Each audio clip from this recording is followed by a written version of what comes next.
Welcome to the wonderful world of wine, exploring all things wine with you. We are your hosts, Kim Simone and Mark Lindsay, and you can find us on Facebook at The Wonderful World of Wine.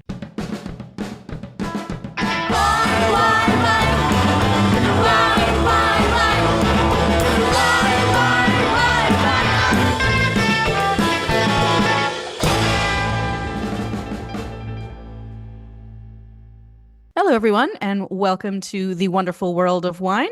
We are your hosts, Mark and Kim, and every week we talk trending topics in the wine world. How are you today, Mark? Everything's great, Kim. Excited to talk to our guest today and go over this topic. I am. This is something that I am completely ignorant about, and I am really excited to learn some things today, and hopefully our listeners will learn some new information today as well. We have as our special guest on the show today, Jamie Ritchie, who is the COO of BlockBar. And BlockBar is confusing to me, so I am going to ask Jamie to explain a little bit about what he does, what his company is all about, and the whole process of NFTs of wine and the blockchain and all of those things. So welcome, Jamie, to our show. Thank you very much for having me on the show. It's great to be here. So explain a little bit about what is the blockchain, or what does your company do? Give an overview for our listeners, if you would. Sure. So thank you. BlockBar is a global marketplace that offers the highest quality wines and spirits directly from producers to consumers. And each of the offerings that comes directly from the producers is authenticated via blockchain. So what does that mean? So that means we go around and we speak to top wine and spirits producers and arrange to have an offering from them presented at BlockBar. It can be one of their releases. It can be something that's unique to BlockBar that they've created specially for us. It can be in a quantity of 500 or in a quantity of one. We offer bottles, we offer cases, we offer casks, we offer barrels, so across wines and spirits. So everything comes directly from the producer. And then essentially what we do is we present it on BlockBar, on the website. There's an app as well as the website. And at that point, when we sell it, we attach an NFT to the bottle, case, cask, or barrel. The NFT is effectively a digital token. So it really just acts as a token that can be redeemed for the bottle. But what it means is the NFT is on the blockchain, and we mint the NFT directly from the producer's wallet. So what that means is that it's guaranteed to come directly from the producer. So you're guaranteed the provenance, the authenticity, and obviously the condition, because it comes directly from the producer. And then you own the NFT. At that point, once you buy it, you own the NFT. So at that point, you can just store it. So we store the bottles in a secure warehouse. You can just store it and do nothing with it, but show it to your friends on the app or on the website. You can gift it. You can resell it on the marketplace that we run, or you can redeem it, which means you can actually take physical possession of it. At that point, we would burn the NFT and ship the bottles to wherever you want them, so long as the country and location is a shippable location. So that's the sort of overview, and I'm sure you'll dig into lots of questions about the different aspects of it. So we are talking about physical wine, something that if somebody really wants to, they can put their hands on and open the bottle and drink it. 100% is a redeemable NFT. So everything we sell has a physical bottle, case, cask, barrel behind it. And so obviously NFTs have come in some criticism and some a lot of issues in the press around the digital NFTs and what their value is today. The value of these NFTs is obviously whatever the value of the physical product behind the NFT is. So there's a value to it, just like any other value of a physical good. So Jamie, the BlockBar was the first in the world to do this direct-to-consumer NFT for liquor and wine? Yes, certainly for liquor, for spirits. I'm not sure it was first out the door for wine. It probably was, with an offering from Penfolds, but I'm not sure it was. I can say we were the very first, but yeah, we're certainly the dominant leader in the spirits business and entering the wine category. And you said someone can, once they purchase this, they can store it for them. How long would you store it for? And is there a continued fee for storage, or is the purchase price have an unlimited option for you to hold it for them? So yes, we do store it from them. So everything goes directly from the producers to our warehouse, and we will store it for anyone through until the 1st of January 2030, free of charge. Yeah, we want it to be easy, we want it to be accessible, and we're willing to cover those storage charges through 2030. And so until that point, there are no storage fees, there's no insurance fees. We cover the insurance as well. So it's this like extra level of authentication for the consumer, so they know that they're not getting a counterfeit bottle, or they're not getting something that's a little sketchy that they may have bought from somebody who bought from somebody else. That's really interesting, and it really cleared up kind of my confusion about NFTs, because I always assumed that, it wasn't actually attached to a regular bottle, and I'm like, I don't understand how this works. Like, how does that work with wine? How does that work with spirits? But I get it now, so thank you for that explanation. Right, sure. I mean, it is it's in a way the perfect use case for blockchain and for the application of NFTs, because there is a given value for it. And obviously, with having come from Sotheby's, where I dealt with authentication issues on a weekly basis, it is a challenge. So with the regular distribution system, a bottle would go, a bottle, case, cask, barrel, or not cask or barrel, but a bottle or case would go from a producer to an intermediary, and there may be 1, 2, 3, 4 intermediaries depending upon which country is in question, or location, which country. And then essentially from the point it leaves the producer, the system is opaque. No one knows where it's been stored. And obviously, when it's in storage, there's no traceability or transparency to the process. So the glorious thing about blockchain is it gives a traceability right back to the producer. So it doesn't matter how many times, so long as the bottle or case is in our storage facility, it can change hands no times, or it can change hands 15 times, and it can be owned by someone in Hong Kong, in Sonoma, in Norway, and there's guaranteed provenance, authenticity, and the condition is the bottle's never moved. So it provides a lot of solutions to people collecting and laying down wines.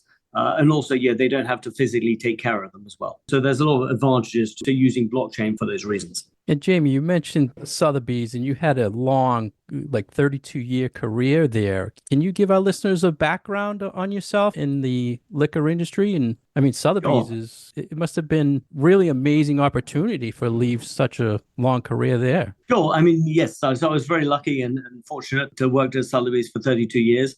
I joined Sotheby's in London in 1990. And at that stage, we were just a UK-based business, a very small UK-based business. And over the 32 years, I got the lucky opportunity to open our business in New York in 1994. And I moved to New York in 1995 and have lived in the US ever since. And so, that's when the wine market exploded in the US, and a lot of wine got transferred from Europe to the US, particularly from 1994 through mid-2008. When Lehman Brothers went down, the US wine bar at that time was the least price sensitive. In 2008, when Lehman Brothers went down, I was actually in Hong Kong, setting up our Hong Kong auctions. We opened our Hong Kong auctions in April 2009, which was very fortuitous because, after Lehman Brothers went down, wine prices had gone down by about 40%. The mainland Chinese buyers started buying wine in January 2009. So it's a fortuitous time. Our sales in our first year in 2009 were 14 million. In 2010, they were 55 million from our Hong Kong operation. So huge growth. And since 2009, the Asian wine bar has been the least price sensitive in the marketplace. So there's been a huge transfer of wine from Europe and the US to Asia since that point. So I was lucky enough to do those things. I also opened our market in France in 2021, and also took over the management of the Hospice de Beaune auction. And I also started our retail business and our own label range of wines. So I had a rich and fun and interesting career at Sotheby's. I managed to sell, at the time, the most expensive bottle of wine and whiskey. So that was a fun adventure as well. But I was very interested in the concept of using blockchain to provide guaranteed provenance, authenticity, and condition. And I was looking at the model. I was very interested in what BlockBar were doing. And it's a very innovative team of people. I think they have a great idea, a great concept. They've already proved it. I joined them after roughly 2 years of being up and running. And they're an innovative group of people who are very fast-paced, are doing something that I believe adds a lot of value to the process. And I think that the blockchain in the fine and wine and spirits business adds so much value that I was motivated to leave Sotheby's after 32 years and join this startup. And it's been a fantastic time. I've only been with the team for 6 months, but we've achieved a lot in that time and have great plans for the future. What That's a cool amazing story. Yeah. Interesting background. Yeah. And you mentioned authenticity. So were you seeing a trend of issues out there that really is why you got excited about the blockchain, because of this authentication that could be done? Well, over 30 years at Sotheby's, I saw different authentication issues evolving. So, traditionally, it started with just the very rare bottles, mostly large format, magnums, double magnums, imperials of top Bordeaux and Burgundy. And then it sort of evolved, through the Rue de Canio times and expanded. And you see a lot of authenticity issues. Obviously, nowadays, there's different issues with counterfeits, coming out of Italy, coming out of China. And so the issue of counterfeits is always going to be around, because when wines and spirits have got to a certain value, the people who want to benefit from the lack of transparency are going to take advantage. So, that was certainly is a prime motivator for me. I think, the idea of people buying wines and spirits and keeping them and storing them, in today's world is more challenging than it used to be. Since Adam and Eve, people have wanted to drag back their possessions to their house and store them at their homes. I think that's evolving with the younger generation. People are much more transient. They move around. They don't necessarily want to have to take care of a cellar or a collection of whiskey, but they want to have it, own it, and enjoy it. And then obviously use it when they want to use it. So if you have a big cellar of wine, you don't use much of it at any one time. You use little bits of it, but you want the range and you want the selection and you want the fun and sense of ownership. So I think the idea that you can have a collection, but you don't have to physically have hold of it is something I find very interesting. I just moved from New York to Miami, and my wine's still in New York. And I need to move it here. I need to find a new storage place to put it, to then sort through it all. And so, I think the idea of having it in a safe location with guaranteed provenance and authenticity is super interesting. And then you consume what you want of it, where you want, at the right time. I think the benefits are very widespread. The one thing I think we're going to say throughout this show is NFT. Can you just explain what the abbreviation stands for, what the actual term is? So an NFT is a non-fungible token, which means that it's unique of its own. So it can't be copied. And so it has its own identity. Therefore, when you look at the blockchain, it is the only one of that. So distillery is going to make 1,000 bottles. So there's 1,000 NFT token. There's 1,000 of those available. Yes. So if we were going to put 1,000 bottles from a distillery on our site and sell them, there would be 1,000 NFTs. So each bottle would be a unique NFT. Okay. I sort of think of an NFT in this context as a bit like a coat check ticket. You get a coat check ticket, you go enjoy yourself, and when you want to get your coat back, you hand in your coat check ticket. The NFT is, in this consequence, is you're buying the NFT. When you want to redeem the bottle or the case, you hand it back in, and then you receive your bottle or case. Great. Thank you for that, because we're going to just keep saying NFT. I'm glad the listeners get a better background of that. And Kim and I are learning as we go here on everything, so we appreciate it. It's not at all a scary concept. You can read, obviously what you've read about mostly in the press is the digitally native NFTs, where there's no asset behind it. And that's where the value tends to bounce around a reasonable amount. So we're just using the application of the NFT as a token, as a redeemable token. And the real benefit, the business model is the blockchain. That's where a lot of my confusion came from, because I think mostly what I had been hearing was things that didn't have an actual physical item or whatever behind it. So that makes a whole lot more sense now. Exactly. And when you release it, that you already physically have that product in the warehouse, correct? So we can do, but we don't necessarily have the physical product in the warehouse. Many times with producers, they've created it, but it's still in their warehouse, or they're still finishing it in,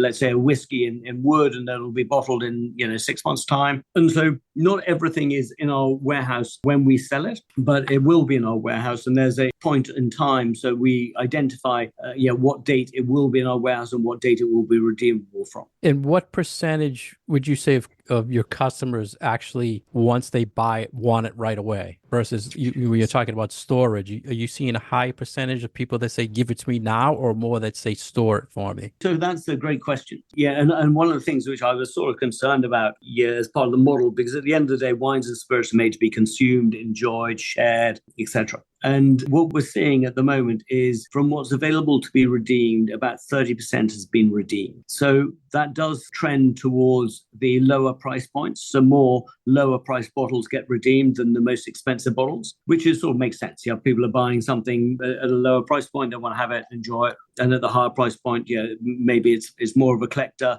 mentality, and maybe something that someone's going to treasure but needs a special occasion that they're saving it for. And then so there's no point in taking it out of storage until that point. If that makes sense.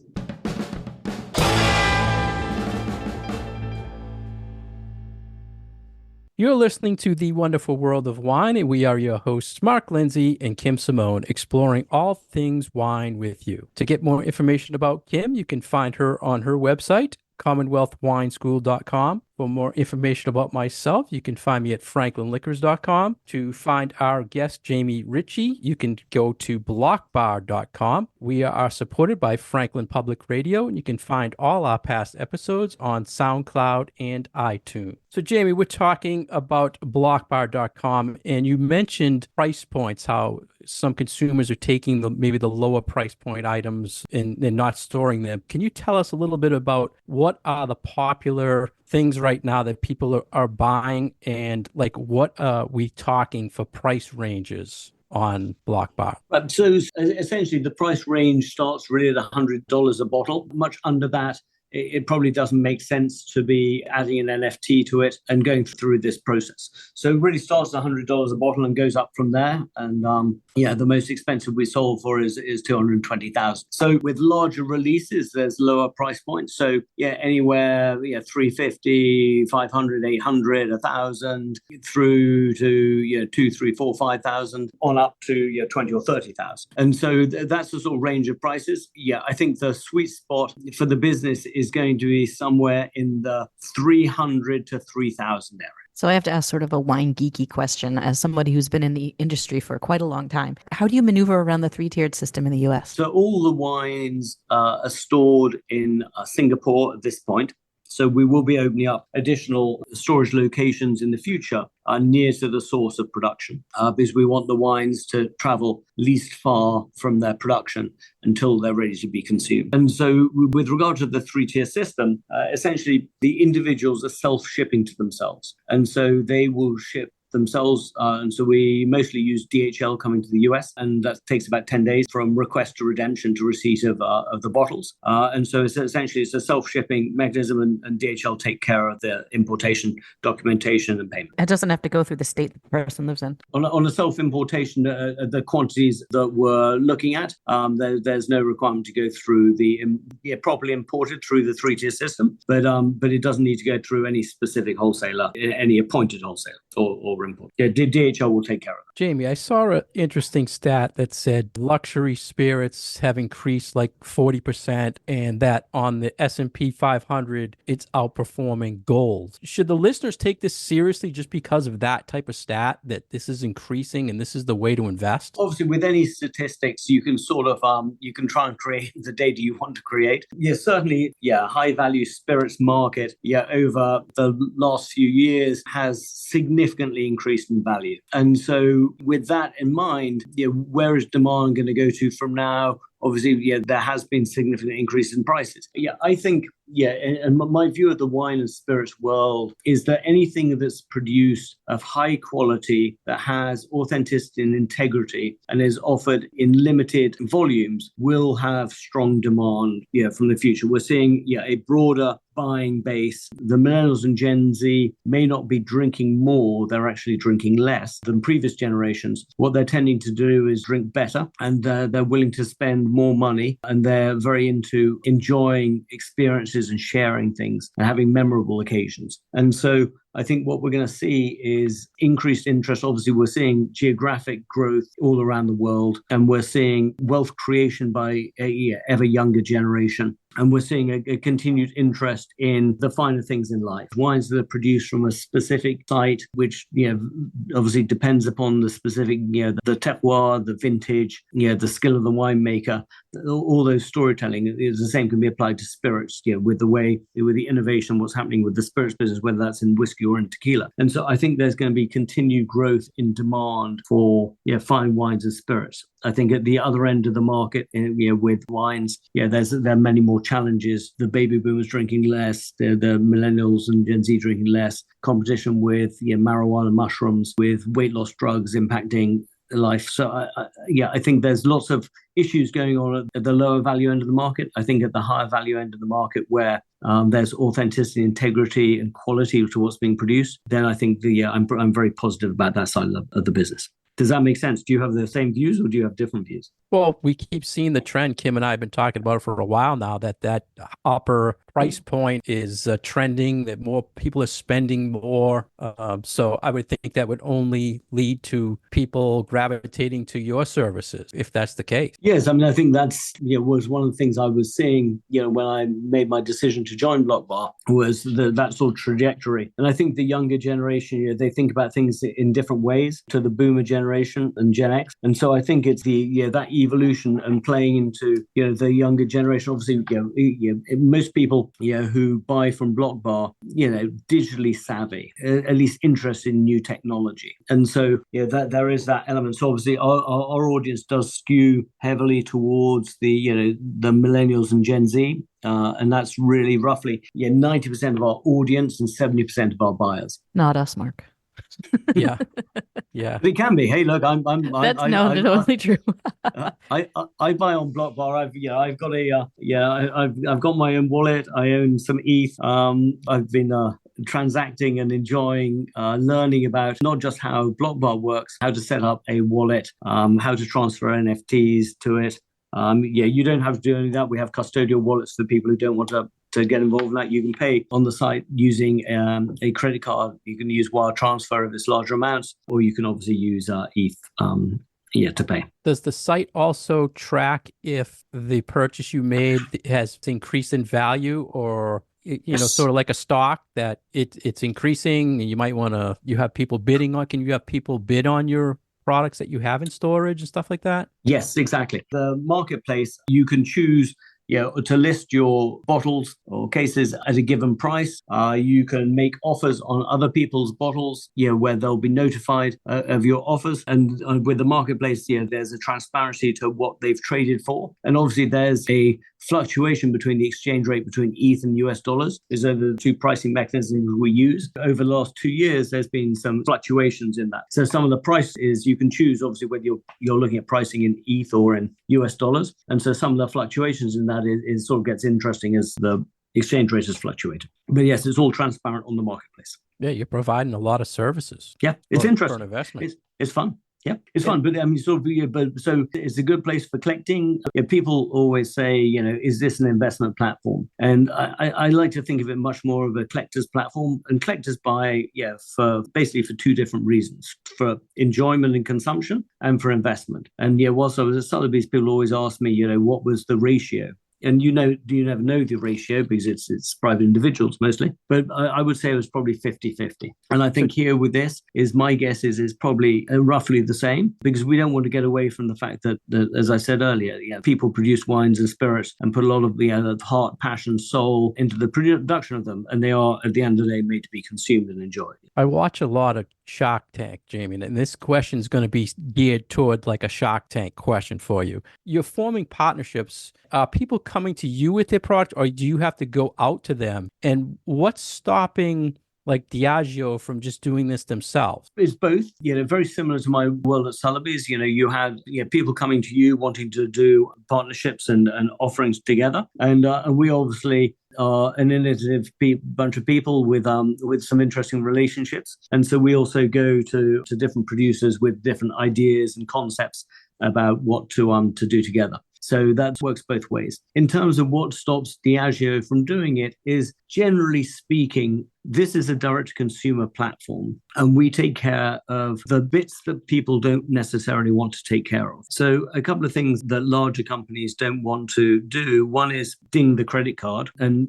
take care of the payment side of it. And number two is deal with the last mile delivery and those delivery issues that happen. So they want to enjoy the direct-to-consumer network. They want to understand who their clients are. And essentially, I think every producer wants to understand three things, which is driving them towards DTC. They want to understand who bought their bottle, who owns it today, and who consumes it. And blockchain enables that information to happen. It doesn't guarantee it's going to happen, but it enables it to happen. And so I think the larger companies are very interested in understanding those three things, but don't necessarily want to get into the issues of disrupting their marketplace in that way by doing it themselves, or by having to go through the nature of having to set up a team of people to take the credit cards and deal with the delivery and do all the client service aspects that need to be done. And someone who's looking at this for investment, would they ever have the opportunity to see these things in retail? This is something that probably would never hit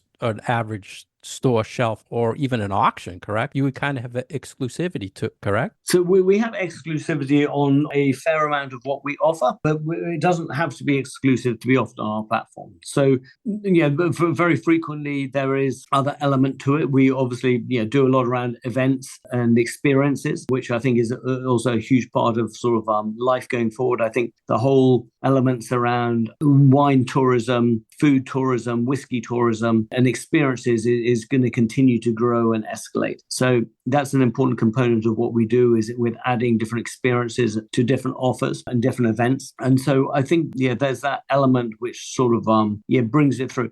With other things, we might do special packaging, we might do special tastings, etc. So some of what we sell can be available during the market. I mean, we actually just did something very interesting with Livingston Rare, who created different whiskies around the characters of the Macbeth play. And they had done their release. Their whiskies weren't really available or on a global basis. And because BlockBar is a global platform, we had people from the US and people from Asia buying the whiskies that they didn't have access to. So BlockBar being a global platform can give access, really true global access to a buyer base that's with a younger demographic. So if somebody is hearing our show and is struck with interest to investigate, they would go to your website, and would they be able to see the products that are currently available or currently for sale, I suppose? Absolutely. Yep. If you just go to the BlockBar, you go to the marketplace, and on the marketplace, you can see everything that's available for sale. Is very transparent. It's very easy to navigate. We have an incredible tech team who are constantly developing and making sure that it is as user-friendly as it can be. And so, yes, you can see everything that's available for sale. You can buy it with a credit card. You obviously have to give us some information to make that transaction secure. But yes, it's very easy to look at. And you can also download the BlockBar app, which is it actually has not officially launched. It's on the Apple Store. And so you can use that as well. So two different ways to get at it. Kim and I always talk about trends in countries that are buying more, drinking more. Where is your current consumer coming from the most? What country? So right now, we are roughly 50% US, 35% Europe, and 15% Asia. Over the course of the next few years, I would expect Asia and Europe to level out at roughly 25% each, and the US to maintain its 50% share. I think that's how we see the future evolving. I think the US market is still, I think there's an awful lot of growth still to happen in the US marketplace. Digital point of view, it's obviously more advanced than other areas. And the fact that the US is such an innovative and exciting place, and people love new ideas and concepts, that we expect that to sort of to be where we end up. But obviously, we will see whether that's true. What do you see for the future, technology-wise or trend-wise, for BlockBar? And I had this thought, because I've seen in stores like Bitcoin machines. Do you see anything like a future trend where there'll be a BlockBar kiosk in high-end retailers for people to know, to draw attention to it? I think I think retail is going through a whole different transition to the experiential side. And so I think as the business evolves, I could well see that happening, whether it's, in airports, whether it's in stores, whether it's with partnerships. I think as people get more digitally savvy, the evolution and savviness of people is going to be, we all do our banking online now. And most of us use an app. We wouldn't have thought about that with that much detail, maybe 5 or 7 years ago. So I think the transition is going to happen whereby things become much easier. The transactions everything becomes more seamless. And that's sort of where we're heading with our business model. So what do you think, Kim? We've read a lot about this, Jamie, and we were talking, Kim and I, and what you read online about everything you do, I don't think is really as clear as just speaking with you just now for this short time. Really clarified everything for me as an exciting investment for people. So what did you think, Kim? It reminds me of how we used to do futures back in the day. Get all excited because the new stuff was released and you would purchase your futures. Sometimes you were able to do barrel tastings, but it was usually sight unseen. And it was more like, okay, I'm going to trust that the wines that I'm putting my money down for, I'm actually going to get them at some point. And it kind of reminds me a little bit of that. So that's one of the interesting things, Kim, is with the futures process, your trust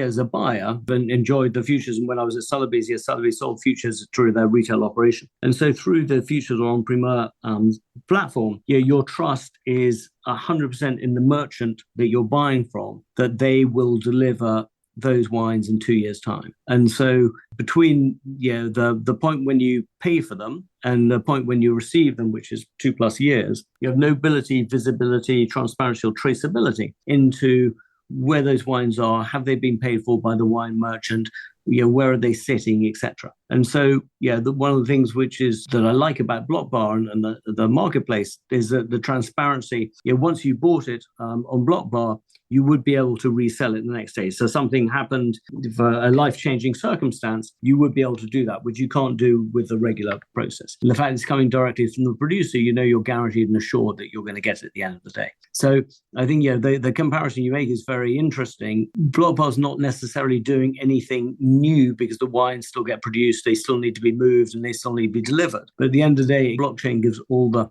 transparency and traceability to give the confidence to the buyer. And you mentioned you were working with Penfolds or have Penfolds products. Is there any US-based wineries that are down the road for BlockBar or have been talking with? Sure. So we have done more in the spirits world than we have in the wine world. We've only done a few releases. We did 3 releases with Penfolds, something with Ruinart and Perrier-Jouet. We are right now going through the process of defining our launch strategy for wine, which will be later on this year, towards the middle of the year, and we'll be launching wine. And obviously, Penfolds was a great early partner. We will be looking to launch with US wineries, with Bordeaux, Burgundy, Champagne, and our friends at Penfolds. Great. Exciting. Really interesting to learn about. And I'm glad that we had you on the show today so that I could understand it a little bit better. So now I feel like I'll be able to read more articles and really be able to wrap my brain around what the concept is. Well, I really appreciate you inviting me to talk to you and share what we're doing. I do strongly believe that it's very valid for the future to provide the guaranteed authenticity in provenance. Thank you very much, Jamie. We appreciate all your time, and I hope our listeners check out blockbar.com. It's an exciting new thing in the wine and spirits world, so check it out. Thank you very much.